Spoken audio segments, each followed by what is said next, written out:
पौलुस इस समय बंदी गृह में है, जेल में बैठा हुआ है। जेल में बैठा हुआ है, जब वो सोच रहा है तो अपने बारे में वो नहीं सोच रहा है। जेल में बैठ करके अपने सहूलियत के बारे में नहीं सोच रहा है। जेल में बैठ करके अपने आराम के बारे में नहीं सोच रहा है। जेल में बैठ करके वो ये नहीं सोच रहा मैं कैसे बाहर निकल आऊं। फिलिप भाई प्रार्थना कर रहे थे, प्रार्थना करते कि प्रभु जी हमको सुसमाचार के लिए पागल बना दीजिए। अगर कोई सुसमाचार के लिए पागल, कोई दीवाना था तो था वो पौलुस। पौलुस जो है जेल में बैठा हुआ है, विपरीत परिस्थिति। और ये वैसी वाली जेल नहीं है जो आजकल आधुनिक समय में कई बार हमारे समाज में कुछ लोग जो बड़े लोग होते, नेता लोग होते हैं, उनको बंद किया था जेल में, तो उनके लिए एसी भी लगा दिया जाएगा, उनके लिए टीवी भी लगा दिया जाएगा, उनके लिए घर से खाना भी पहुंच जाएगा, और उनके पास टीवी भी होता है, और उनके पास न्यूज़पेपर और फोन और 4 नौकर भी होते हैं जेल के अंदर। ये उस तरह का जेल नहीं है, ये रोमी लोग का जेल है, ये खतरनाक जेल है, ये आसान नहीं है। ऐसी परिस्थिति में जब पौलुस के जीवन के ऊपर परेशानी आई है और पौलुस इस समय दिक्कत में है, समस्या में है, कठिनाई में है, ऐसे समय में जेल में बैठ करके वो किसके बारे में सोचता है? दूसरे विश्वासी के बारे में। और कहां है वो विश्वासी लोग? लगभग 1300 किलोमीटर दूर उससे। कहां? यहां से बंबई दूर। क्यों? क्योंकि उसने कुछ समय पहले उनके जीवन में निवेश किया था। क्यों? क्योंकि वो उनके पास जाके उसने उनको सुसमाचार सुनाया था। क्यों? क्योंकि वो उनकी चिंता करता है। क्यों? क्योंकि उनके लिए उसके अंदर उनके लिए उसके अंदर स्नेह है। तो पौलुस क्या कहता है? मैं जब जब तुम्हें स्मरण करता हूं, जब कभी। पौलुस एक महत्वपूर्ण सेवक है प्रभु का, उसके जीवन में बहुत सारे कार्य हैं, बहुत सारे लोगों में उसने निवेश किया है, अलग अलग लोगों के जीवन में वो लगा हुआ है। लेकिन जब वो इनके बारे में सोचता है, जब भी इसको याद आती है, ओह फिलिप्पी के विश्वासी, ओह मटियारी चिन्हट के विश्वासी, तो उसके मन में क्या आती है? उसके मन में खटास नहीं आती है, उसके मन में टीस नहीं आती है। वो मन में कहता है अरे वो प्रभु बचाए मुझे उनसे। वो ये नहीं कहता बचा लिए प्रभु जी, हम उनसे दूर हैं, अब प्रभु का धन्यवाद हो कि हम अब उनसे नहीं मिलते हैं। नहीं, उसके दिमाग में क्या था? जैसे ही वो सोचता है फिलिपियों के विश्वासियों के बारे में, जब जब मैं तुम्हें स्मरण करता हूं तो मैं क्या करता हूं? मैं अपने परमेश्वर का धन्यवाद करता हूं। पौलुस के मन में फिलिपियों के विश्वासियों के लिए धन्यवाद के अलावा कोई और बातें नहीं निकलती हैं। अब आप ध्यान से सोचने का प्रयास करिए ना, समझने की कोशिश करिए। पौलुस इस समय जेल में है, उसके ऊपर समस्या है, लेकिन वो अपने बारे में नहीं सोच रहा, लेकिन वो सोच रहा है दूसरों के बारे में। लेकिन जब वो सोच रहा है दूसरों के बारे में, तो वो उनके बारे में भी सोचते हुए सकारात्मक और प्रभु को धन्यवाद दे रहा है उनके लिए। क्यों? क्योंकि जो कुछ भी पौलुस के जीवन में हुआ है, जो कुछ भी फिलिपियों के लोगों के जीवन में हुआ है, वो सब का करने वाला, पहला कदम उठाने वाला स्वयं परमेश्वर है। इसीलिए वो उनके लिए प्रार्थना कर सकता है, इसीलिए प्रार्थना में उनके लिए धन्यवाद दे सकता है।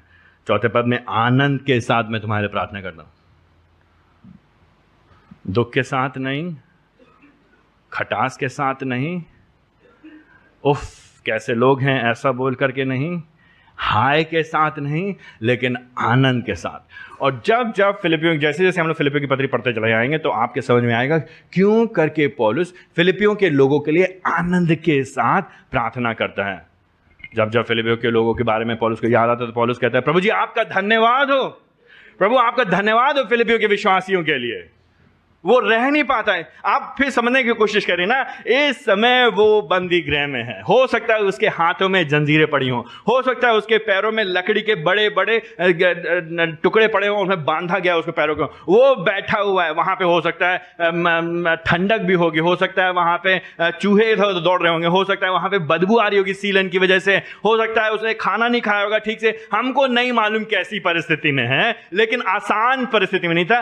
ऐसी परिस्थिति में होने के बाद भी उसके दिमाग में आ रहा है, ओ मकिदुनिया के विश्वासी, ओ फिलिपी के विश्वासी, ओ प्रभु जी आपका धन्यवाद हो। कैसे विश्वासी हैं वो लोग।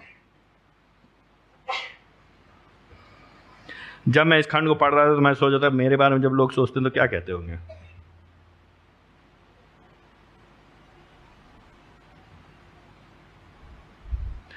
जब मेरे बारे में कोई 1300 किलोमीटर दूर या 2000 किलोमीटर दूर बैठ के सोचता होगा तो क्या कहता होगा मेरे बारे में।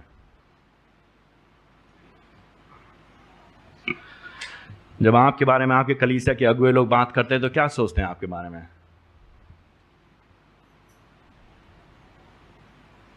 जब आपके बारे में कोई और विश्वासी बात करता है किसी दूसरे शहर में, किसी दूसरी जगह, तो क्या सोचता है आपके बारे में? क्या आपके जीवन में ऐसे कार्य हैं, ऐसी बातें हैं जो उनको इस बात के लिए बाध्य करें कि वो केवल धन्यवाद के शब्द निकालें आपके लिए? धन्यवाद के शब्द निकालें आनंद के साथ, आनंद के साथ, खटास के साथ नहीं, हाय के साथ नहीं, पछतावे के साथ नहीं। प्रभु धन्यवाद हो आपने उनको हमारे जीवन से हटा दिया, उसके साथ नहीं, लेकिन प्रभु को धन्यवाद देता है उनके लिए। जब इस तरह के खंडों को हम पढ़ते हैं ना, तो हमें अपने जीवनों को जांचना चाहिए। हम जल्दी से खाली पढ़ के आगे नहीं बढ़ जाए। हमें अपने आप को जांचना चाहिए, अपने से प्रश्न पूछना चाहिए, प्रभु जी आपका वचन सामर्थी है, जीवित है, सच्चा है, आज कल और सदा एक सा है। ये दो-धारी तलवार के समान है। ये इधर से भी काटेगा, उधर से भी काटेगा, ये सीधे पैने नोक से छेदेगा। अगर ये वचन आपके जीवन प्रभाव करता है, प्रवाह करता है, प्रहार मारता है, तो आपको अपने हृदय कठोर नहीं करना चाहिए। आपको ये नहीं कहना चाहिए अच्छा मौका मिल रहा है तो सुना रहे हैं, नहीं। आप कहना चाहिए परमेश्वर धन्यवाद हो, आपने वचन के द्वारा मेरे गलतियों को, मेरे पाप को, मेरे विद्रोह को आप प्रकट करके लेकर के आते हैं। प्रभु जी क्षमा करिए, मुझे बदलिए। इसीलिए तो हम आते हैं यहाँ पे। हम किस लिए आते हैं? अपने कानों में गुदगुदी मचवाने के लिए आते हैं क्या आप इसलिए आते कि आपके कानों में खुजलाहट की जाए? अगर आप इसलिए आते हैं तो शायद आप गलत जगह पे हैं। लेकिन जब हम परमेश्वर के भवन में जमा होते हैं, एक परिवार के रूप में परमेश्वर के वचन से सुनने के लिए, तो हम खाली कानों की खुजलाहट सुनने के लिए नहीं जमा होते हैं।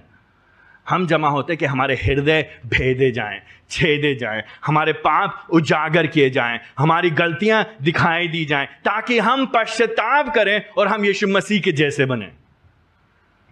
हम ये नहीं कहेंगे अरे कोई बात नहीं भैया, कहने में तो अच्छा लगता है, लेकिन तो दुनिया की ये तो बातें सही हैं, बाइबल में तो ऐसा लिखा है, लेकिन जीवन में तो हमको जीना है। जीवन में जीना है इसके आधार पर, अन्यथा नहीं जीना है। या तो अगर आप मसीह हैं तो जिएंगे इसके आधार पर, अन्यथा नहीं जिएंगे। पौलुस जानता है कि सुसमाचार चलित जीवन सुसमाचार के लिए समर्पित जीवन होते हैं।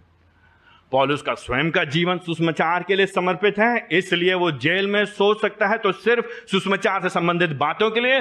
और पौलुस हमको यहां पे इस खंड से दिखाएगा कि फिलिपियों के लोगों का जीवन भी सुसमाचार के लिए समर्पित था।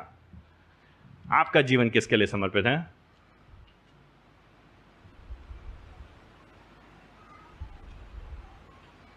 आप किसके लिए जी रहे हैं?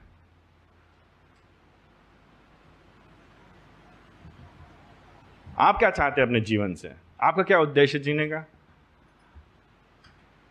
हम बड़ी जल्दी ठोकने लगते हैं ना अपनी पीठों को, वाहवाही देने लगते हैं, संतावना देने लगते हैं ना अपने आप को, और अपने आप को सही ठहराने लगते हैं ना। परमेश्वर का वचन एक दर्पण के समान है। वो हमारे सामने खोल करके रख देता है कि हम में और आप में क्या कमी, इसलिए ताकि हम देख करके अपने आप को बदल सके। पौलुस यहाँ पे कहता है कि क्योंकि पहले दिन जिस दिन से और आज तक तुम क्या हुए? मेरे सुसमाचार में सहभागी हुए। पौलुस परमेश्वर को धन्यवाद देता है, उनके जीवन के लिए प्रार्थना करता है, तो धन्यवाद देता है। क्यों धन्यवाद देता है? क्योंकि वे लोग 5वें पद में पहले दिन से, कब से वो लोग?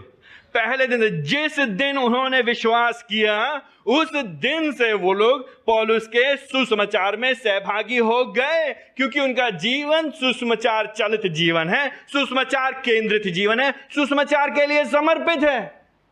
पहले दिन से, ये नहीं भैया अभी देख रहे, अभी तो हम सीख रहे हैं भैया, अभी तो आए हैं, 3 ही साल तो हुए हैं आए हुए भैया, अरे भैया अभी हम थोड़ा और मजबूत हो जाए भैया, उसके बाद पहले से नहीं। पौलुस पहले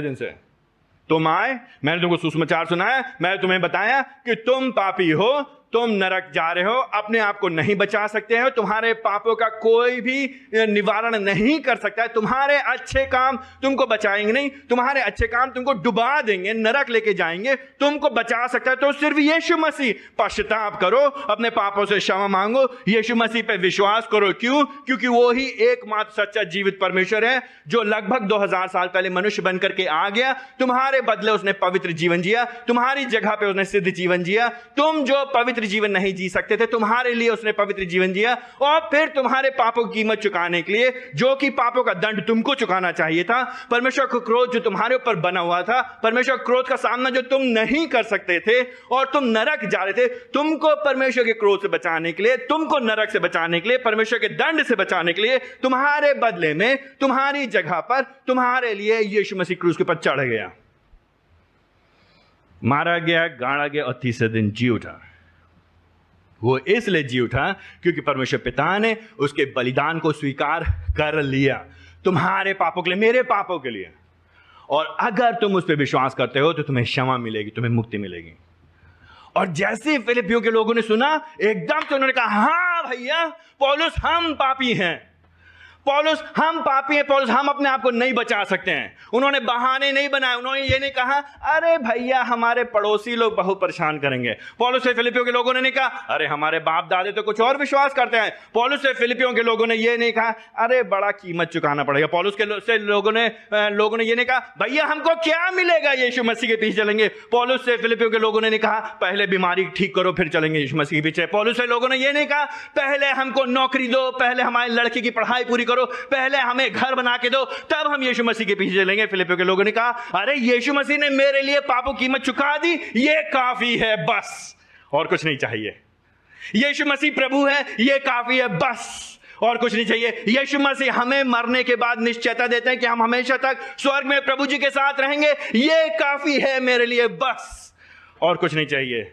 चाहे रोटी मिले चाहे ना मिले, चाहे कपड़ा मिले चाहे ना मिले, चाहे मकान मिले चाहे ना मिले, चाहे नौकरी मिले चाहे ना मिले, चाहे बीमारी दूर हो चाहे ना हो, चाहे बच्चे मिले चाहे ना मिले, चाहे समाज हमें स्वीकार करे या ना करे, हम यीशु मसीह के लिए जिएंगे बस, पहले दिन से काफी है।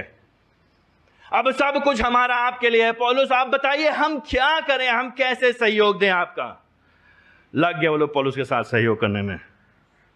5 पद में सुसमाचार में मेरे सहभागी रहो, उसके साथ साझेदारी है, पार्टनरशिप, उसके साथ लग गए वो लोग। उन्होंने कहा तुम करोगे काम, सुसमाचार प्रचार का काम, हम तो नहीं जा सकते क्योंकि हमको नौकरी करनी है, लेकिन हम ला करके देंगे अपना पैसा तुमको। हमारे पास वो दान नहीं है जो आपके पास दान है, हमारे पास वो योग्यता नहीं जो आपके पास योग्यता है, हमारे पास वो बुलाहट नहीं जो आपके पास बुलाहट है, लेकिन हमसे जो बन सकता है हम देंगे। पौलुस सुसमाचार के लिए हम सहभागी हैं। जो शब्द यहां पे सहभागी आया है, वो शब्द का मतलब आर्थिक मित्रता से होता है। खोखली प्रार्थनाएं नहीं करते थे वो लोग, ये प्रभु धन्यवाद हो आपका, आपके जीवन के लिए, आपने अपना जीवन समर्पित कर दिया प्रभु के लिए, आप तो बड़े ही धर्मी व्यक्ति होंगे। उन्होंने पौलुस को खाली शब्दों से विदा नहीं किया, वो पौलुस साथ लग गए। उन्होंने कहा पौलुस भाई आप सुसमाचार प्रचार करो, आप जहां जाओ, आप चिंता मत करो, हम आपके साथ हैं, हम आपकी सेवा में सहायता करेंगे।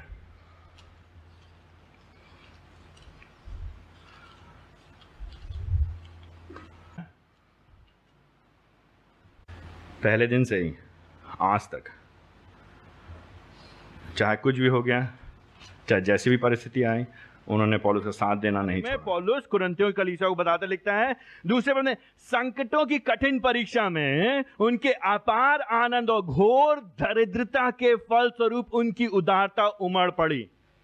इससे ज्यादा विचित्र पद हमने बाइबल में नहीं देखा। एक इससे ज्यादा विचित्र पद, संकटों की कठिन परीक्षा में उनके अपार आनंद और घोर दरिद्रता के फल स्वरूप, महागरीबी में, घंघोर गरीबी में उनकी उदारता उमड़ पड़ी।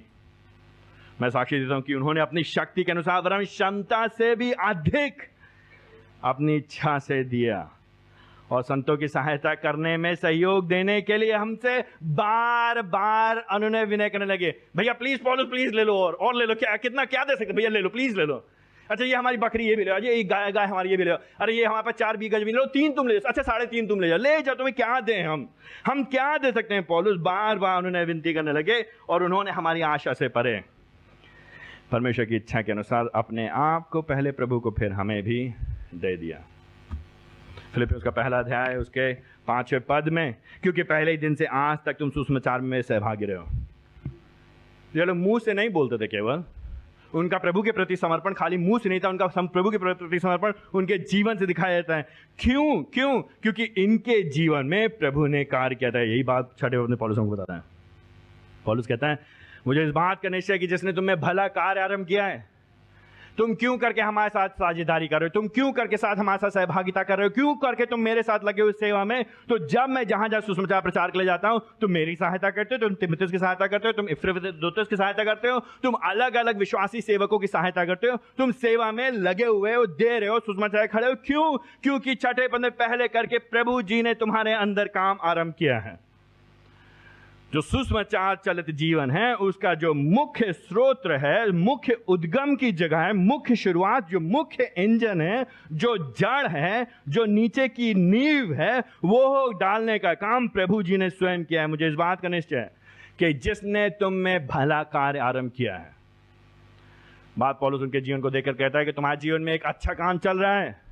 क्या हुआ अच्छा काम? अच्छा काम वो है कि तुमने एक दिन अपने पापों से क्षमा मांगी, कि तुम एक दिन यीशु मसीह पे तुमने विश्वास किया, एक दिन तुम फिर गए अपने संसार से, तुम फिर गए अपनी पुरानी वासनाओं से, तुम फिर गए अपनी पुरानी कामुकता से, तुमने छोड़ दिया अपने पुराने जीवन को, तुमने विश्वास किया यीशु मसीह पे और तुम चले आए उसके पीछे।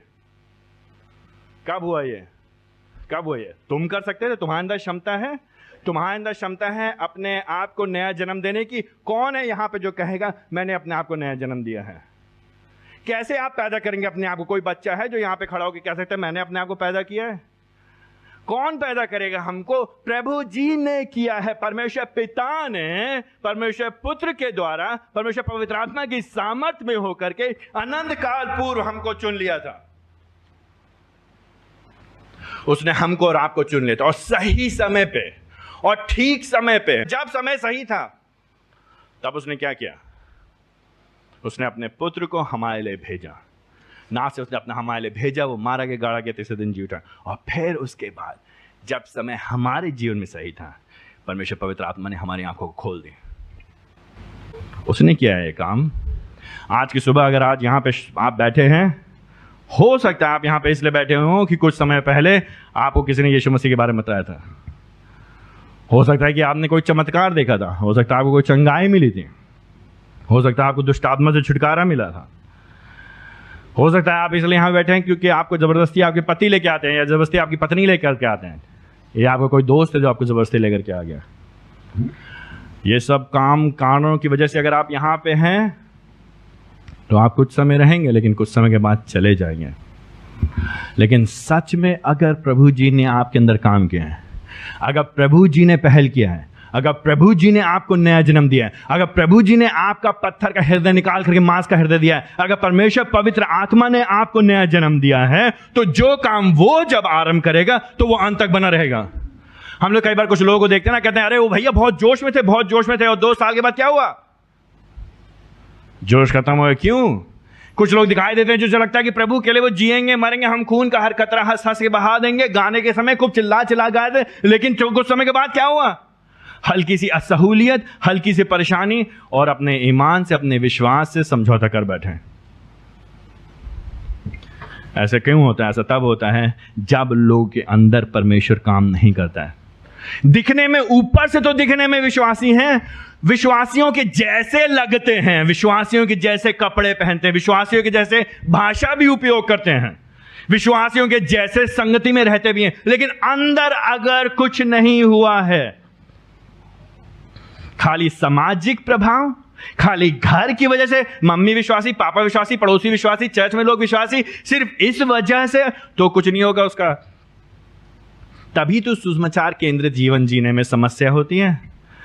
अगर आप अपने जीवन को फिलिपियों के जीवन से तोलेंगे तो आप और हम पाएंगे कि हमारा जीवन बहुत कम पाया था। क्यों पाया था? क्योंकि शायद प्रभु जी ने वो काम हमारे अंदर किया ही नहीं है। तो हम बार बार आपसे बोलते हैं, हम बार बार आपसे विनती करते हैं, अपने आप को जांचिए भाइयों। आज की सुबह अगर आप यहाँ पे हैं, एक काम सुन के दूसरे काम में मत निकाल दीजिए, समय बर्बाद मत करिए, अपना समय मत व्यर्थ गवाइए, अपने आप को जांच के देखिए तो क्या प्रभु जी ने मेरे अंदर वो काम किया है कि नहीं किया है? क्या सच में मुझे पापों की क्षमा का अनुभव हुआ है कि नहीं है? क्या मैंने यीशु मसीह पे सच में विश्वास किया है कि नहीं है? क्या मैंने संसार को नकारा है कि नहीं नकारा है? या एक हाथ से यीशु मसीह को पकड़ना चाहते हैं और दूसरे हाथ से संसार को? एक हाथ से यीशु मसीह, दूसरे हाथ से संसार। ऐसा नहीं चलेगा भैया, ऐसा नहीं चलेगा, हो नहीं सकता है। आपको दोनों हाथ से यीशु मसीह को थामना पड़ेगा, दोनों हाथों से यीशु मसीह के पीछे लिपट के चलना पड़ेगा। हल्का सा संसार फंसा करके, एक पैर हल्का सा फंसा करके चलने के प्रयास करेंगे तो ऐसा नहीं हो पाएगा, असंभव है। लेकिन समस्या ये है, अगर अभी भी आपके जीवन में, जैसा पतरस पौलुस यहाँ पे कह रहा है कि आपके जीवन में आपको लगता नहीं है इस तरह के दिखाते बातें, तो आपको प्रश्न पूछना है कि क्या प्रभु जी ने वास्तव में मेरे जीवन में काम शुरू किया है कि नहीं किया। और अगर प्रभु जी ने वास्तव में आपके जीवन में काम शुरू किया है तो हमें इस बात की निश्चयता हो सकती है, हमें इस बात का आश्वासन हो सकता है कि अगर उसने शुरू किया है तो वो खत्म भी करेगा। छठे पद के अंत में भैया कैसे करेंगे हम? जीवन बहुत मुश्किल है, बहुत मुश्किल है जीवन। भैया कैसे लगे रहेंगे? अरे लगे रहो। जब हम आपसे मिलते हैं अक्सर तो हम आप लोग से बोलते हैं भैया लगे रहो, लगे रहो, हिम्मत मत हारो, मत कहो कि हो गया, बहुत हो गया, अब बस, अब नहीं कर सकते आगे। नहीं भैया, मसीह जीवन की दौड़ एक दिन की दौड़ नहीं है, 2 दिन की दौड़ नहीं है, 2 साल की दौड़ नहीं है। जब तक आंख बंद नहीं हो जाएगी तब तक लगे रहो। ये मत कहो हमने कर लिया, हो गया। जब लोग स्कूल में जाते हैं, 6ठी क्लास, 5वीं क्लास, 6ठी क्लास, 7वीं क्लास, 8वीं क्लास में, तो लोग अक्सर स्पोर्ट्स में, एथलेटिक्स में पार्ट लेते हैं, हिस्सा लेते हैं, दौड़े भागे में। तो उनके घरों में आकर के बड़े बड़े मेडल लगे रहते हैं ना, और वो ट्रॉफियाँ लगी रहती हैं। हाँ ना, कई घरों में आप देखें उनके यहाँ ट्रॉफियाँ होती हैं। 6ठी क्लास में दौड़ में पहले आए थे, 7वीं क्लास में दौड़ में दूसरे नंबर पे आए थे, 8वीं क्लास में दौड़ में पहले नंबर पे आए थे, 9वीं 10वीं 11वीं 12वीं, उसके बाद कहाँ गई दौड़? कहाँ गई? ज्यादातर लोग घर में 9वीं 12वीं तो बहुत दूर हो गए, 8वीं 9वीं के बाद 10वीं के बाद नहीं दिखाई देता है। और फिर क्या करेंगे उनके मम्मी पापा भी, और बच्चे लोग बड़े घमंड से, मेरा बेटा फर्स्ट आया था, वो देखिए, वो देखिए मेरा बेटा फर्स्ट आया था, वो देखिए। और लड़के भी, भैया मैं फर्स्ट आया था। अभी क्या आ रहे हो? अभी क्या कर रहे हो? अभी कहाँ फर्स्ट आ रहे हो? समस्या ये, कई बार लोग मसीह जीवन को भी ऐसी सोचते हैं। 6 साल पहले किया था मैंने प्रभु के लिए, भैया बहुत किया प्रभु के लिए, बहुत किया है, बहुत किया प्रभु के लिए काम मैंने, प्रभु के लिए मैंने पता नहीं क्या क्या नहीं किया। घंटों घंटों भैया सुसमाचार प्रचार किया है, लोगों को बताया है, पैसा दिया है, चर्च में काम किया, यहां मदद किया, वहां मदद किया, गांव गांव गए हैं। और लोग क्या करते हैं, पुरानी बातों को, पुराने घिसे हुए टेप के समान सुनाने बड़ा मजा आता है। फिर से वही 20 साल पहले, 25 साल पहले, 15 साल पहले, 10 साल पहले, 5 महीने पहले, 4 दिन पहले, 4 दिन पहले, 4 घंटे पहले नहीं, अभी इस समय, इस वक्त आपकी क्या परिस्थिति है प्रभु जी के सामने? अभी क्या कर रहे हो आप? अभी क्या कर रहा हूं मैं?